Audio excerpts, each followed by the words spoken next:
Salut tout le monde, c'est Alex, leschroniqueurs.com. Écoutez, aujourd'hui, je voulais vous parler de l'abolition des commissions scolaires. C'est un projet qu'on nous présente depuis plusieurs années, puis que je pensais qu'il aboutirait jamais, mais finalement, ces derniers mois, ça a comme déboulé là, depuis l'arrivée des libéraux au pouvoir. Le ministre Bolduc a lancé ça, ça a été repris par le nouveau ministre de l'Éducation.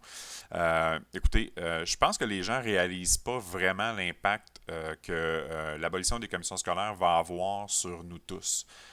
Premièrement sur les élèves, puis deuxièmement sur les parents, puis sur notre compte de taxes municipal qui va venir avec. Là, parce que j'imagine que vous étiez au courant que dans le projet d'abolition des commissions scolaires, le gouvernement veut renvoyer la balle de la gestion des immeubles qui sont présentement gérés par les commissions scolaires aux municipalités.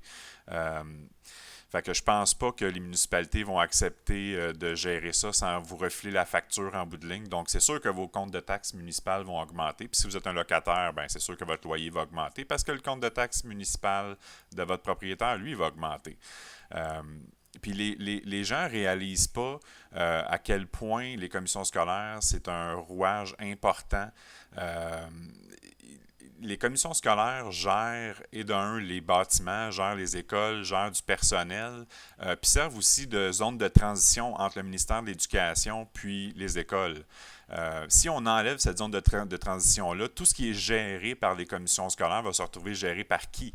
C'est là qu'il faut se poser la question. On va se retrouver géré par le ministère de l'Éducation, dans les écoles, les postes qui sont présentement occupés dans les commissions scolaires, ces gens-là gèrent des trucs, font des trucs qui vont continuer à devoir être faits dans le futur, même si les commissions scolaires sont abolies. Fait qu'on va se retrouver, qui va gérer ça? Ça va être au ministère de l'Éducation. On va créer des postes au ministère de l'Éducation qui vont être l'équivalent des postes qui existent déjà dans les commissions scolaires, puis les gens vont avoir l'équivalent ou probablement un meilleur salaire que ce que les gens ont présentement dans les commissions scolaires. Parce que les gens, là, ont dans leur tête, le citoyen moyen là, pense que les gens qui travaillent dans les commissions scolaires se pognent le cul, font absolument rien, sont assis sur des grosses jobs avec des gros fonds de pension, puis des gros avantages. Puis je vous ferai remarquer que les gens qui travaillent dans les commissions scolaires n'ont pas des si gros avantages que ça. Oui, ils ont des bons salaires. Les assurances, c'est en dessous de la moyenne de ce qu'on retrouve dans le public au Québec. Puis les avantages sont pas si importants que ça. Il faut vous enlever ça de la tête. Là.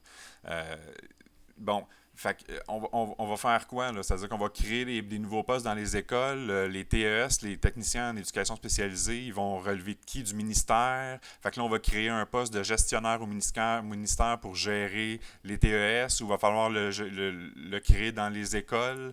Il existe déjà le poste. OK, les gens sont là, sont en place, ils font leur travail. On leur a demandé de couper dans les dernières années, ce qui était plus que justifié. C'était absolument normal de leur demander ça parce que oui, il y avait du gaspillage dans les commissions scolaires, mais aujourd'hui, en 2015, je pense qu'ils ont fait l'effort de leur côté. Puis je pense que c'est quelque chose qui est justifié d'être là. Parce que si on veut s'amuser à couper, on peut couper. On peut couper les CLSC, on peut couper dans les gestionnaires d'hôpitaux, on peut couper, pourquoi pas couper dans les prestations de départ des députés qui quittent des postes, qui décident eux-mêmes de quitter, puis qui se retrouvent avec des montants assez faramineux dans leur poche, des 100, 150 000 50 000 le PDG d'Hydro-Québec, Thierry Vandal, qui quitte à la retraite avec une rente annuelle de plus de 700 000 ça, pour moi, c'est du gaspillage. Ça, pour moi, ça ne devrait pas exister. Fait qu'essayons, arrêtons de vouloir essayer de couper au Québec, couper. Il n'y a pas juste couper qui va nous amener vers l'équilibre budgétaire. On peut aussi essayer d'augmenter les revenus. Il y a des grandes entreprises au Québec qui payent pratiquement pas d'impôts, ou beaucoup moins que ce que le citoyen qui est à côté ici en paye. Je parle des grandes banques, je parle des grandes entreprises. Ces gens-là reçoivent des subventions à tour de bras du gouvernement. Euh, Puis nous, de notre côté, on est surtaxé, surimposé, puis ça s'en va pas dans la bonne direction parce que ça continue. Avec le programme d'austérité du gouvernement Couillard, on n'en aura pas plus dans nos poches, puis on n'aura pas plus de services pour chaque dollar qu'on pompe dans la machine gouvernementale. Fait que, essayons de voir, comme Québécois, comment on peut atteindre quand même l'équilibre budgétaire, parce que oui, c'est important, mais essayons de voir comment on peut l'atteindre sans tout le temps penser à couper, couper, couper, couper, couper, parce qu'à un moment donné, on ne peut plus couper. À un moment donné, il faut essayer de penser à augmenter les revenus, puis je pense qu'il faut aller vers ça. Fait qu'essayons de développer une pensée critique au travers de ça, puis à se faire une idée de nous-mêmes sans prendre pour acquis que tout ce qui nous est dit au travers des médias, télé, euh, journaux, radio, discours de politiciens. Essayons de nous faire une idée par nous-mêmes en allant chercher l'information, puis en développant une pensée qui est un petit peu plus critique qu'elle l'est présentement. Fait que c'est tout pour aujourd'hui tout le monde. C'était Alex pour leschroniqueurs.com. Salut!